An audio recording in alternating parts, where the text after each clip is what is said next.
Greetings, IATSE sisters, brothers, and kin. It gives me great satisfaction and pride to report that on Thursday, March 11th, 2021, President Joe Biden signed the American Rescue Plan Act into law.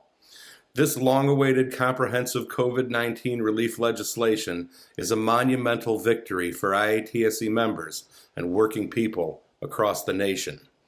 The IATSE membership, like so many across this country, have endured far too much over the last year. The American Rescue Plan Act will reduce suffering for those most impacted and put our members closer to getting back to the careers they love. We said from the beginning that the severity of this health crisis demands decisive action from our federal government. Saying this shouldn't be a partisan statement. It was true a year ago, it was true during the November election, and it's true today. And yet, every Republican member of Congress chose to vote against the American Rescue Plan and try to stand between us and meaningful COVID-19 relief.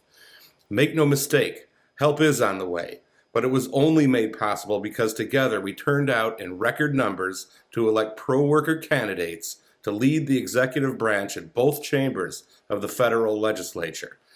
I've asked IATSE Political and Legislative Director Tyler McIntosh to review the highlights of the law for IATSE members and local unions. Be safe and be well. Tyler? Thank you, President Loeb, and hello to my IATSE kin. It is an honor to share this hard-fought victory with you. The American Rescue Plan Act delivers on IATSE's most urgent priorities for subsequent COVID-19 relief legislation. It extends unemployment insurance. The pandemic unemployment programs that were set to expire on March 14th, including the current $300 weekly supplement, have been renewed for another 6 months through September 6th. In addition, the first $10,200 of unemployment benefits received by households making less than $150,000 will not be subject to federal tax.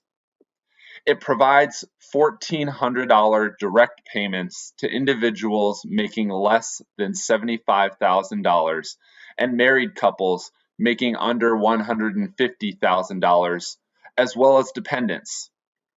Partial payments will also be received by those making under $80,000 and couples under $160,000.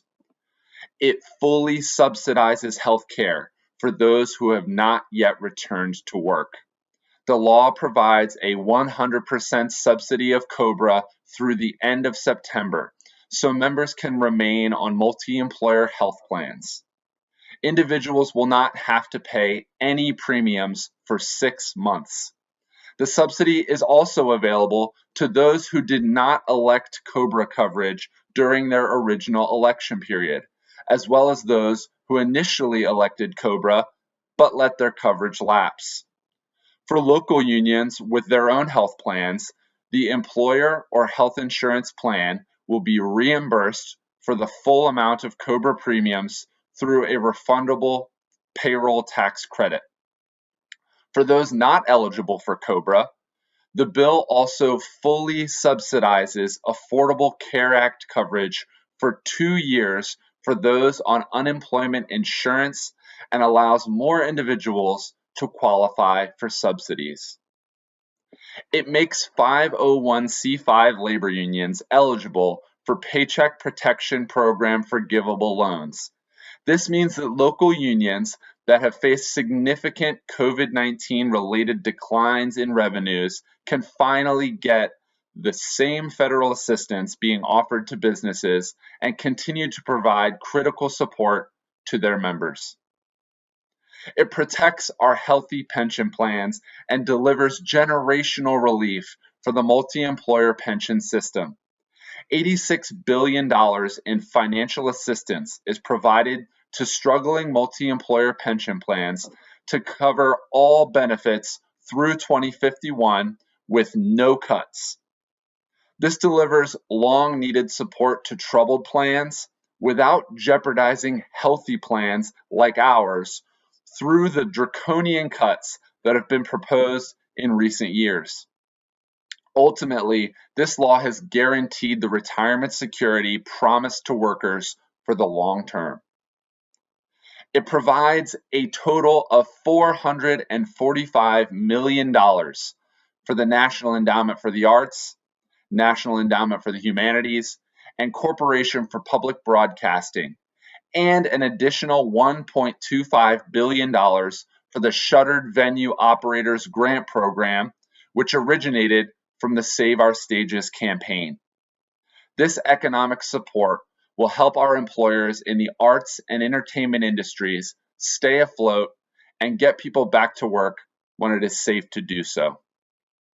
Additional provisions include expanding tax credits for employers who provide their employees with paid sick and family leave through September, extending the employee retention tax credit through December, providing housing assistance, providing $350 billion in state and local government aid, and significant funding for vaccinations and a plan to defeat the virus.